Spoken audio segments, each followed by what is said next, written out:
محمد سياد برو سنة اللي فوقيه وان كو ورنما يا واي هيوني ده وانا عارف ما كادم بين عيد مكو شيكتا ان انت بدا عانا لا دبن عيد مكو شيكتا ان شي سوماليد ريفل كو عيار عيد مكو شيكتا انو نيبا غوبل بوست عيد مكو شيكتا انو نيبا عالم سيخدي عيد مكو شيكتا انو مدحوينو كنتن غاري عيد مكو شيكتا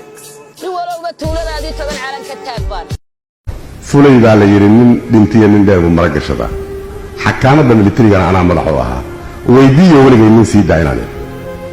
markii aan shiriyo wixii aan kala dardaarmi jiray waxay ahayd ha ka baqin cadaaladda haddii ninka laga gardaraya askariga siida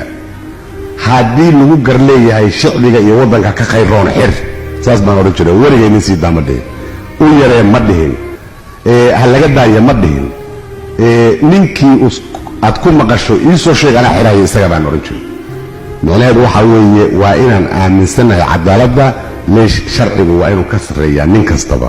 ma aha sharciga in ragga qaarkii ay ka sarreeyaan oo ismoodaan ama markay xoogaa xoolaa leeyihiin ama markay boos hayaan inay sharciga ka sarbarayaan been weeye sharciga nin karbaray ma jiro taas waxa weeye qaraabka waddanka marka uu socdo markii sharcigu uu hoos maro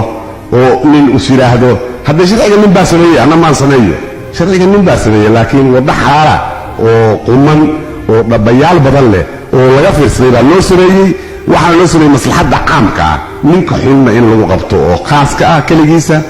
caamiyadana nabadgelyadooda iyo maslaxadooda in lagu daafaco marka nin kaliya marka see ku samayn karaa kii laga gaashaabanayo sharciga loo sameeyay isagii weeye see ku bedeli karaa taa nacam sharcigu waa inuu dul joogaa isagu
Wakan, nahal reba wakan, dali shaqaysa watan.